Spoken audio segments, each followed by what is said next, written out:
Alright, what's up guys? Emo Boy, Brit, Hearstoppa, Andrew, whatever you know me as here.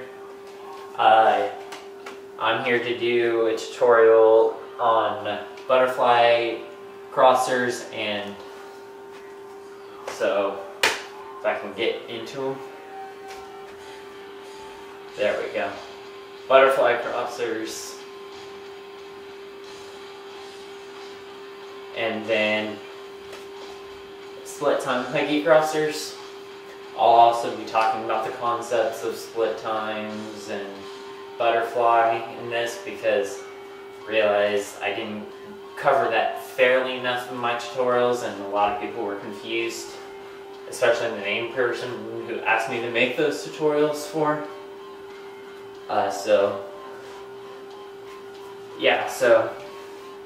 Alright, first off we're going to start with butterfly and butterfly crossers.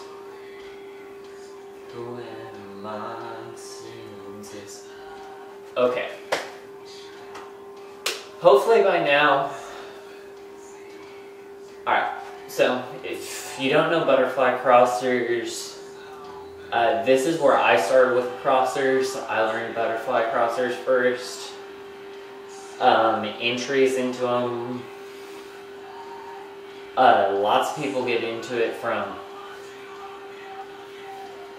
thread the needle variations and such, like from a reverse thread the needle.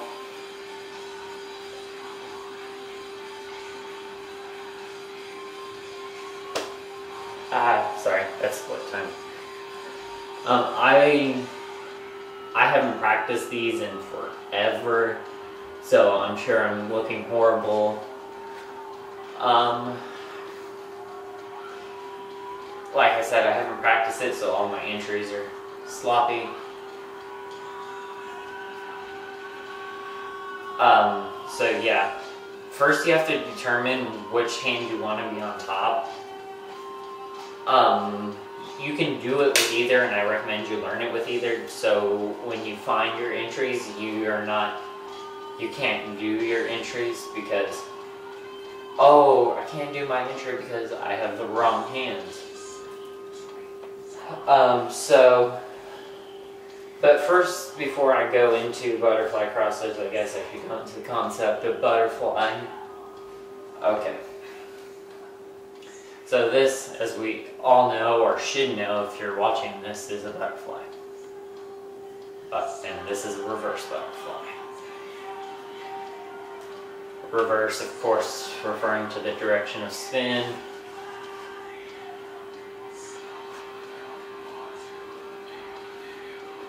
Reverses are and butterfly refers to when they're going in, they're spinning in two different directions. I hope you all know that. But it really is an essential concept you will need for all of poi or all of glow sticking or a lot of things. I would hope you understand this concept for. Because what all moves boil down to is they're either a split time or they're butterfly. And lots of poi moves like this. This is a butterfly move. Polyrhythm. Sorry, I'm compensating for a fan, but butterfly. So yeah, and of course there is, if you know all your butterflies, there is a split time butterfly, which combines the two concepts, which I think is awesome. And I'm trying to find more use for split time butterfly moves, which is what polyrhythm is, and pretty sure that's what a cap is based off of, or this cap at least. But anyways, caps and polyrhythms, whole different tutorial. So get fairly competent with butterfly, thread the needle,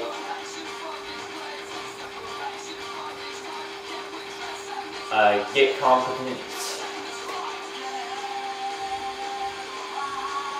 with both arms being on top.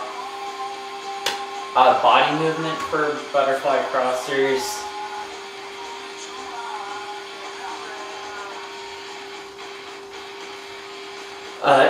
As you can see, it's a bob while twisting your body about 45 degrees in each side. If you're having trouble learning this, you're screwed. No, I'm kidding. Oh, wait. A good way to get pretty competent in this, if you're having problems with this, really emphasize your body movement. Another thing that could be, you're not bringing your arms. Lots of people, when they're starting crossers, they put their arms like this. The more you can box out your shoulders and just keep your wrists attached to your elbows, the more you can keep it like this, the better. Because if you do this, you can do it like this, but A, makes it a lot harder, and B, increases your likeliness of hitting you. Because that means you're afraid of your pulley or your glow sticks.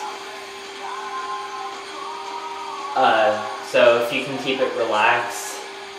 Another thing I recommend is getting fairly competent in doing it in up, down.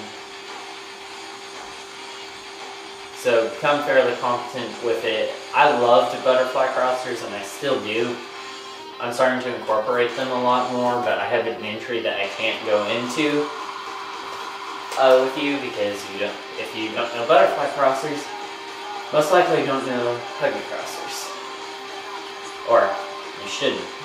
But I hear people learning Huggy crossers first all the time, and it confuses me. But so, like I said, become confident with both directions.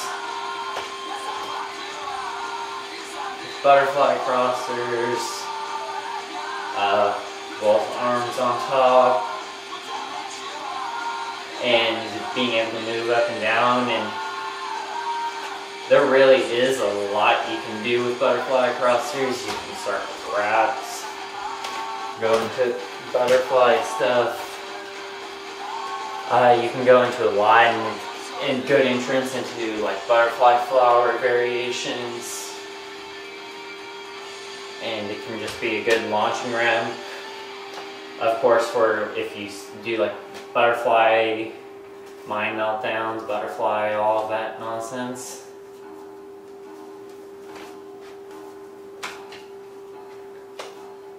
Alright, so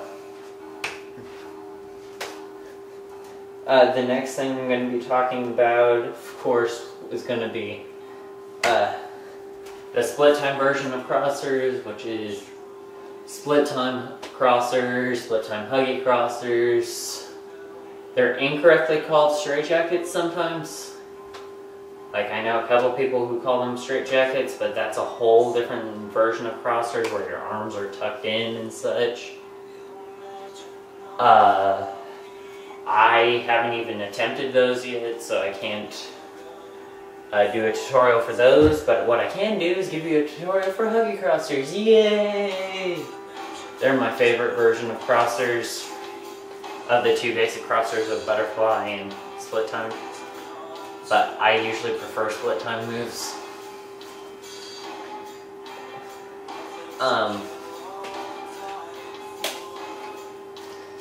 So, like I said, if you've watched my other tutorials, you'll notice quite frequently I come back to the Huggy crossers to move into things.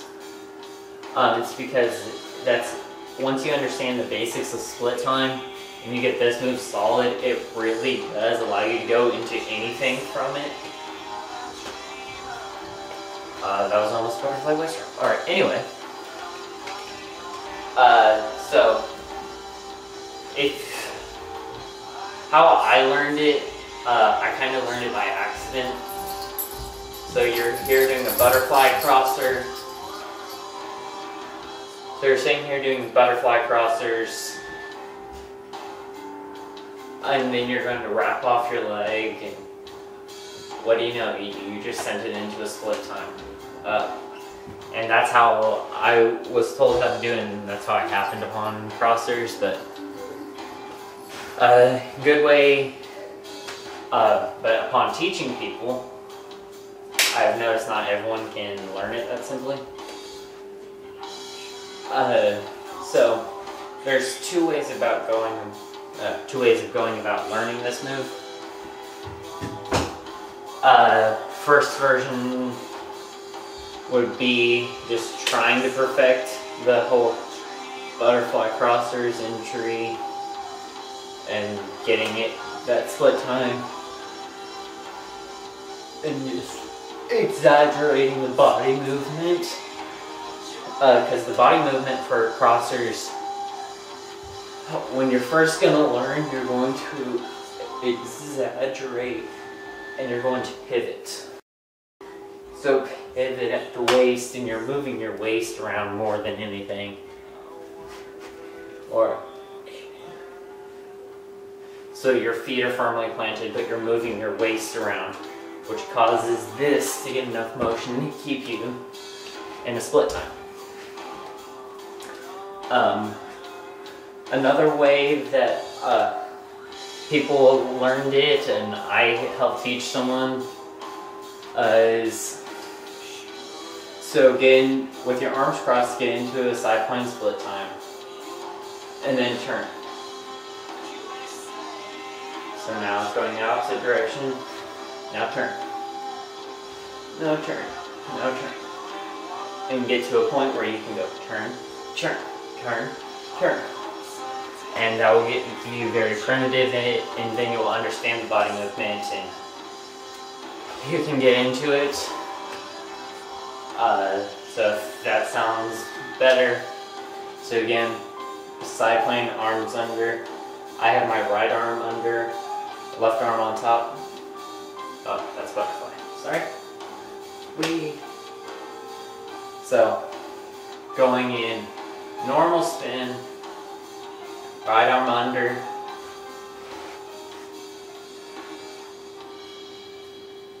and then you turn, and it's going in a reverse split time now. Right arm still under, left arm still on top. Turn until you feel confident and you can turn. And then once you start getting competent with this, start limiting the rotation. So let's say 3. So 1, 2, 3, 1, 2, 3, 1, 2, 3, 1, 2, 3, 1, 2, 1, 2, 1, 2, 1, 2, 1. So if you want to go learn it that way, I highly recommend that way. No good. Alright, so yeah, that's pretty much it for Huggy crossers.